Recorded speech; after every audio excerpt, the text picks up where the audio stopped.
Welcome to Weekend Wisdom by Creating a Family.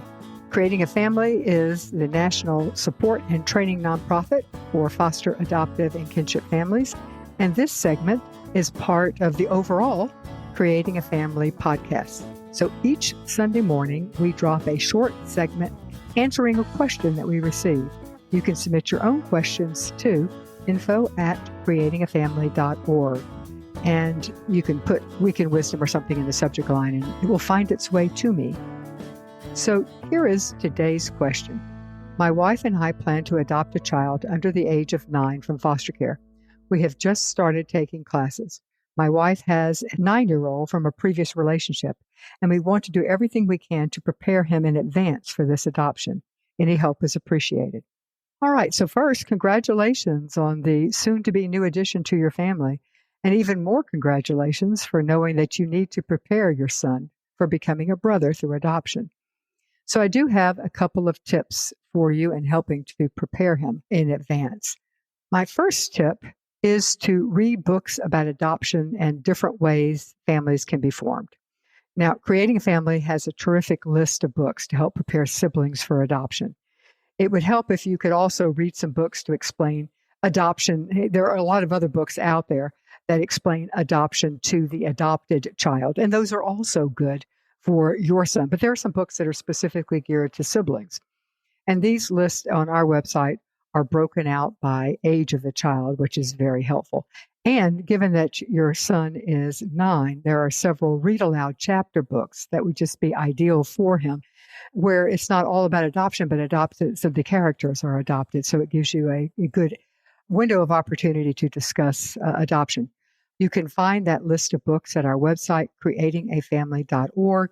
Hover over the word adoption and click on suggested books, and then just scroll down and you'll see that there's a whole category for preparing siblings for adoption. My second tip is talk about families that don't match.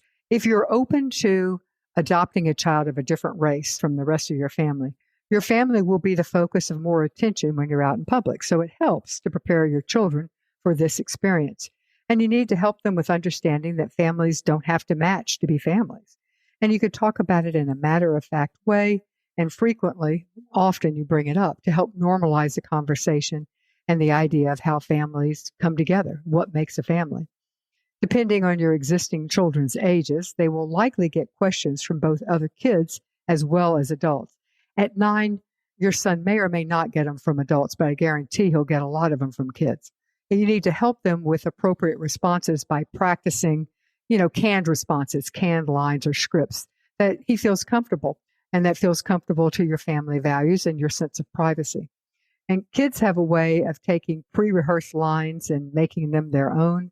So a variety of options will help both of you feel more confidence that they'll land one that works. So anticipate and prepare him for these, especially if your child you're bringing in will not be of the same race as your family.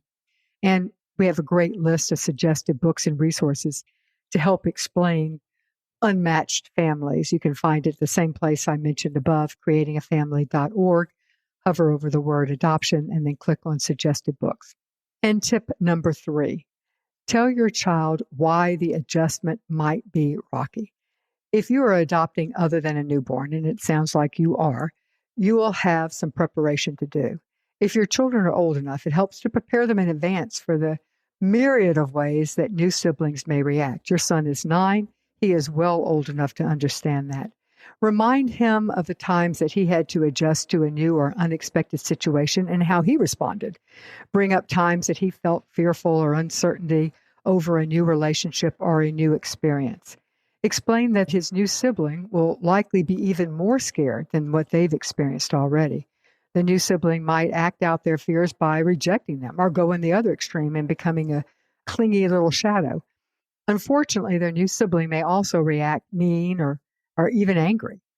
And you need to talk about this fact that sometimes kids have learned to be aggressive and to compete for the limited amount of attention that they received in the past in foster care or in their first home. You can assure him, your son, that these behaviors were useful and even maybe necessary for their new sibling when he was in those settings, that they're inappropriate in your home. And tell him that you won't allow him to be harmed, and you will also be retraining your newly adopted child to cope with his big feelings. It might even help to continue to reassure your older children frequently that you are ready for these behaviors, even after the new kid has arrived. You don't want to make your existing son overly fearful, but you want him to be prepared that this child is not going to act like he's on vacation and maybe even not thrilled about landing in your home. Tip number 4, plan to stick close to home. Explain to your son in advance that the new child may be overwhelmed by all the changes and the new experiences at first. Tell him that the family plan is to stick pretty close to home for a while after the new child comes. If it applies, remind him of the times that you or another family member brought home new babies from the hospital and stayed home to recover a bit. And you can compare the new adoption relationships to that time to help normalize the plan for your child so he won't be resentful towards a new sibling because of it. Then, 9 is a great age to start brainstorming things that you can all look forward to during this time when you're going to be sticking closer to home. Maybe you could have them make a poster together of fun things at home wish list, things they want to do. This may be a great time to replenish your art supplies or your Lego supplies, or even buy one of those great big Lego sets that takes weeks to assemble that you might want to set up or to do with the child. Keeping in mind that that might not be, depending on what the new sibling is, whether they're capable of participating in that, that might not be the best idea. It also might be a great time to invest in a new swing set that you've had your eye on, or a trampoline or something along those lines that everybody can look forward to participating in. And my last tip is to prepare for regression. Prepare yourself for the possibility of developmental regression in both your existing child as well as your newly adopted child. And you talk about how it might feel for the new kid to get so much attention during the transition. Everybody's going to be talking about the new kid, worrying about the new kid. So you can lay the groundwork for how your son can talk to you about how that feels, not just now in advance, but specifically when it's happening. And acknowledge that this actually might feel a little disproportionate, the attention, for a while, but it won't last forever. And you can reassure them that you have a plan to help you share your focus and your attention once the new child comes home. And once the new child arrives, be alert to behavioral regressions. Remind your son when their new sister or brother is feeling overwhelmed or scared, she might resort to acting more babyish than typical behaviors to get attention. So keep your household routines as regular as possible during the transition. Schedule some one-on-one time with your existing son. And yes, we know that this probably feels unattainable, especially at the beginning, but do find the time. Also, give him the words that he can use to tell you that he needs more of your time and attention. And when he uses those words, it may be saying, maybe you teach him to say, I'm feeling a little lonely right now, Mom. Or maybe you say, he can tell you, I need some more attention, Dad.